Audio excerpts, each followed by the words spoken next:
Hello everyone, welcome along to your virtual tour of the Waimak Gorge preparation for Coast to Coast 2018. My name's Sam Milne from Canterbury Kayaking, and today's Wednesday, February 7.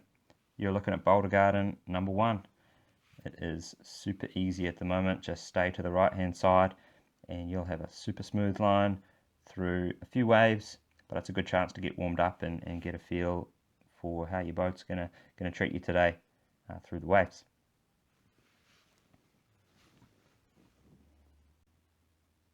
Next up, we've got Boulder Garden number 2, entering on the right side and just sticking with the main flow through a few waves. Not too much of a big deal. We want to make our way to the left side of the river at this moment, and it's quite shallow if we go early, so you just have to wait a moment and then make your way across to that left side over some quite shallow water here. So as the water level drops, just be aware that there could be a few rocks sticking out there in a couple of days' time.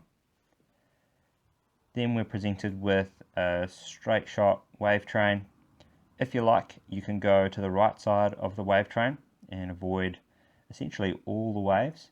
And if you're a more confident paddler or just simply wanting to get warmed up for the waves to come, you can be more left than I am here. And I think this will treat you just fine. Once you're coming to the end of this wave train, I would suggest that you start making your way to the left side of the river for the final stage of Boulder Garden number 2.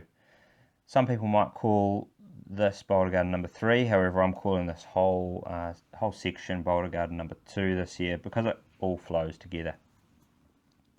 Being on the left side here sets you up to have a smooth entrance to the rapid. You can see the waves already beginning over on the right, and they do get quite large quite early on in the rapid. So by being left, you'll avoid some bigger stuff which you might not want. So stick left all the way down. You're going to crash through a couple of waves, so just be prepared for that and hold your balance all the way to the bottom of the rapid. At this moment today, I actually spotted a younger paddler who'd cruised down before us, and he's actually swimming right in front of me there. So I went to offer him a hand and help him out, and he was totally fine. But I believe he entered on the right, so it's good to know to go left. This is Boulder Garden number 3, and you can see I'm quite far to the right side of the river, and it is very shallow, so just watch yourself that you don't find any boulders that you didn't mean to here. Keep pushing right all the way to the bottom of the rapid, and you'll see there's a nice gap just in front of me now that avoids a big rock in the center, and if you can clear that, you're pretty much home. You just need to keep paddling and hold your balance through the last few waves. From here, just a few braids, you'll pass Gooseberry at the 15 kilometre mark. And then I thought it was worth putting in this little, I guess, tight corner because it's the first time you really have to negotiate a strong eddy on the race course. So just be aware that this is here and be ready to deal with that one. This is Esk Pool. You can see there's a great shortcut on the far right bank. Lift the left edge as you meet the main flow to avoid tripping over that seam line. This is Esk Bend. So not long after Esk Pool, the river sweeps a big left-hand bend into the main gorge. Keep left of the waves if you like. The further you go right, the faster you're likely to be. I wouldn't go too much further left than where I am here on this video because it does get quite slow on that left side. If you are going to be hard left, just be aware that there are some boulders that are probably going to be sticking up on race day as the flow drops a little bit more, and I'm just passing them now. So just make sure you're aware that they're there so you don't end up running into them. Now we're in the gorge and we're passing the first hut. We're going to cut this eddy, raising the left edge, applying a little bit of left pedal on the rudder, and that'll hold the boat straight so you can stay in the main flow rather than getting rejected to the inside of the corner. Now we're at Salmon Record. It is straight shot wave train. Down the right side is going to be the smoothest line, but it is a little bit swirly on the eddy line.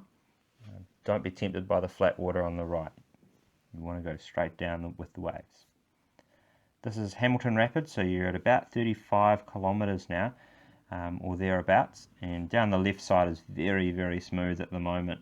With this medium flow level, the waves tend to flatten off a bit, so many of you will be breathing a sigh of relief when you see this video and can see that the waves aren't very big at all down that left side.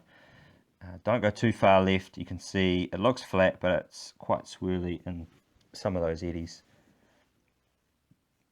After Hamilton, you go down a little rapid and look for Sticky Arty Rock on the right there.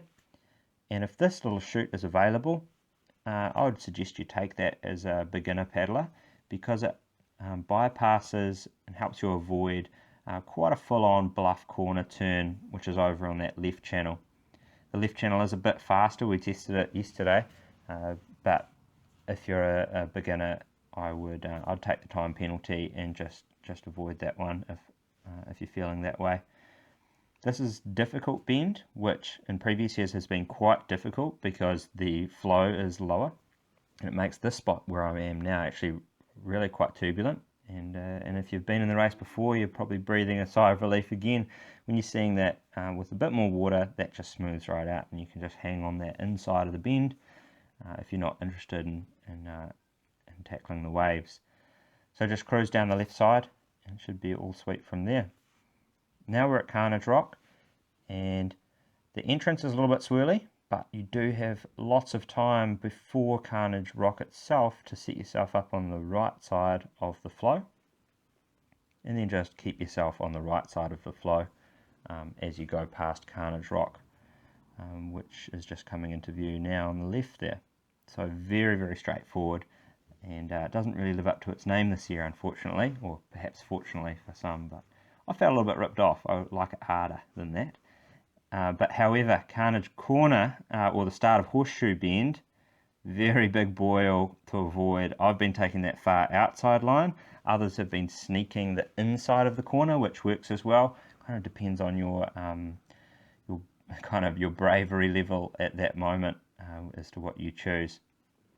Now we're at Woodstock, and it's pretty much smooth sailing from here. Nothing's too funky down past Woodstock at the moment, just good braid choices, and slog it out to Gorge Bridge. Wishing you coast to coast paddlers all the best of luck for this year's race, and if you're thinking about 2019, make sure you get in touch with us to book onto a grade 2 course as soon as possible, so you get lots of river time and can be a pro kayaker by the time you get to next summer. Good luck.